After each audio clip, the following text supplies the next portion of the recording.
दोस्तों, अगर मैं आपसे पूछूं कि दुनिया की सबसे हैप्पीएस्ट कंट्री कौन सी है, तो आप में से कई लोग कहेंगे जर्मनी या फिर जापान या फिर अमेरिका या फिर नेदरलैंड।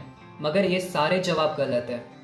हर साल एक रिपोर्ट पब्लिश होती है जिसका नाम है वर्ल्ड हैप्पीनेस रिपोर्ट, और इस रिपोर्ट के अकॉर्डिंग दुनिया के सभी देशों को उनके ही लोगों की हैप्पीनेस और लाइफ सेटिस्फैक्शन के अनुसार रैंक किया जाता है। और 2026 के रिपोर्ट के अनुसार हर साल की तरह इस साल भी फिनलैंड नंबर 1 रैंक पर है, और इंडिया ने भी अपनी रैंकिंग को इम्प्रूव किया है। मगर सवाल यह है कि आखिर में ये वर्ल्ड हैप्पीनेस रिपोर्ट है क्या, इसे कौन तैयार करता है और इसके क्या क्या पैरामीटर्स है, और खासकर कि ये लोग हैप्पीनेस को कैसे मेजर करते हैं। आइए जानते हैं आज के इस वीडियो में।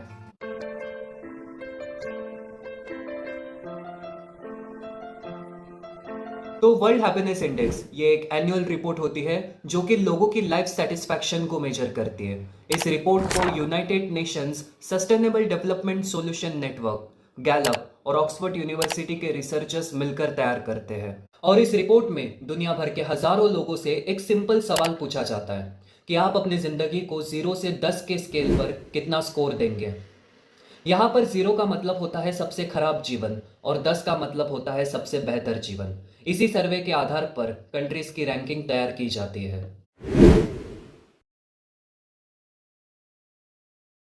अब दोस्तों, सवाल तो उठता है ना कि किसी देश की हैप्पीनेस को सिर्फ लोगों के जवाब से कैसे तय किया जा सकता है।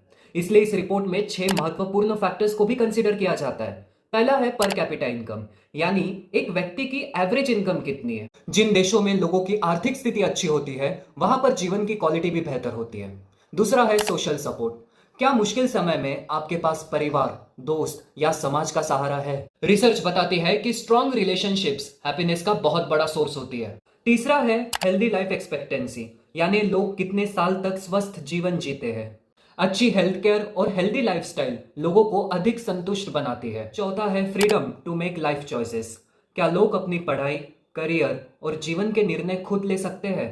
जितनी अधिक फ्रीडम होगी उतनी ही अधिक लाइफ सेटिस्फैक्शन भी होगी। पांचवा है जेनरोसिटी, यानी लोग दूसरों की मदद कितनी करते हैं। चैरिटी, वॉलंटियरिंग और सोशल कॉपरेशन को भी हैप्पीनेस से जोड़ा गया है। और लास्ट है ट्रस्ट एंड लो करप्शन, यानी जब लोगों को अपनी सरकार और इंस्टीट्यूशंस पर भरोसा होता है तब उनकी ओवरऑल हैप्पीनेस भी बढ़ जाती है। 2026 के रिपोर्ट के अनुसार फिर से टॉप पोजीशंस पर नॉर्डिक कंट्रीज ही शामिल है। फर्स्ट पोजीशन पर है फिनलैंड, सेकंड पर है आइसलैंड, थर्ड पर है डेनमार्क। इसके अलावा स्वीडन और नेदरलैंड्स भी टॉप रैंकिंग्स में शामिल रहे। ये कंट्रीज सिर्फ अमीर नहीं है, बल्कि यहाँ पर education, health care, social security और वर्क लाइफ बैलेंस भी बहुत मजबूत है। अब बात करते हैं अपनी प्यारी कंट्री इंडिया की। वर्ल्ड हैप्पीनेस रिपोर्ट 2026 के अनुसार इंडिया 116 रैंक पर है। पिछले वर्ष इंडिया की रैंकिंग 118 थी। इसके मेन रीजंस है इनकम इनइक्वालिटी, हेल्थ केयर की चुनौतियां, स्ट्रेस, एम्प्लॉयमेंट कंसर्न्स और सोशल ट्रस्ट और पब्लिक सर्विसेज में बहुत बड़ा अंतर। हालांकि इंडिया में मजबूत फैमिली सिस्टम्स और सोशल कनेक्शंस हैप्पीनेस को सपोर्ट करते हैं, लेकिन अन्य इंडिकेटर्स में अभी भी सुधार की आवश्यकता है।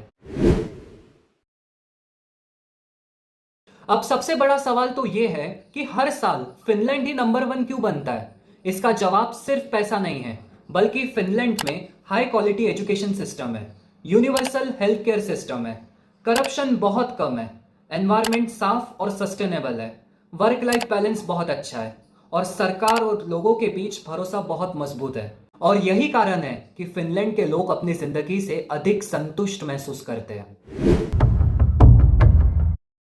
तो आखिर में वर्ल्ड हैप्पीनेस रिपोर्ट हमें बहुत ही खूबसूरत और महत्वपूर्ण संदेश देती है कि खुशी सिर्फ पैसों से नहीं मिलती, बल्कि प्रॉपर हेल्थ केयर सिस्टम, सुरक्षित समाज, मजबूत परिवार, क्वालिटी एजुकेशन, फ्रीडम और भरोसेमंद इंस्टीट्यूशंस भी उतने ही जरूरी है। अगर किसी देश को वास्तव में विकसित बनना है तो उसे सिर्फ जीडीपी पर ही नहीं, बल्कि अपने नागरिकों की हैप्पीनेस और क्वालिटी ऑफ लाइफ पर भी ध्यान देना होगा। और शायद इसी वजह से वर्ल्ड हैप्पीनेस इंडेक्स दुनिया के सबसे मेजर सोशल इंडिकेटर्स में से एक माना गया है।